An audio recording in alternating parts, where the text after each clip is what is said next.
ഈ കൈനഗരി കുട്ടനാട്ടിലെ ജല രാജാക്കന്മാരെന്ന് വിശേഷിപ്പിക്കാവുന്ന ടീം UBC കൈനഗരി കടന്നു വരുന്നു. നടുഭാഗത്തിൽ മൂന്നാമത്തെ ട്രാക്കിൽ ചമ്പക്കുളം വള്ളം കൂരകം ടൗൺ ബോട്ട് ക്ലബ്ബുകാർ തുഴയുന്നു.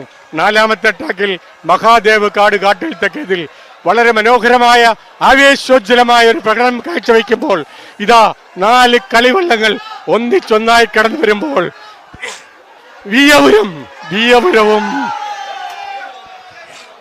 തീർച്ചയായും ഒരു ഫോട്ടോ ഫിനിഷാണ്. കൃത്യമായ ഒരു റിസൾട്ട് പറയുവാൻ ഞങ്ങൾക്ക് കഴിയില്ല. കണ്ണുകളെ നഗ്ന നേത്രങ്ങൾക്ക് കൊണ്ട് നമ്മൾക്ക് കാണുവാൻ കഴിയാത്ത രീതിയിലുള്ള വളരെ ശക്തമായ ആവേശോജ്വലമായ കൃത്യത നിറഞ്ഞ ഒരു പോരാട്ടത്തിലായിരുന്നു ഈ കളിവള്ളങ്ങൾ. വിയപുരവും നടുഭാഗവും ചമ്പക്കുളവും മഹാദേവ് കാട്ടിൽ ഇതാ PVC പള്ളാത്തുരുത്തി ബോട്ട് ക്ലബ്ബ് തുടങ്ങിയ വിയപുരം 20ാം നമ്പർ വള്ളം വിയപുരം ഒന്നാമത്,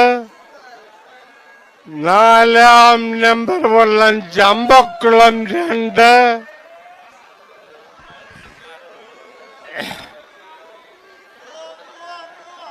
വിയപുരത്തിന് 1ാം സ്ഥാനം പള്ളാത്തുരുത്തി ബോട്ട് ക്ലബ്ബുകാർ തുഴഞ്ഞ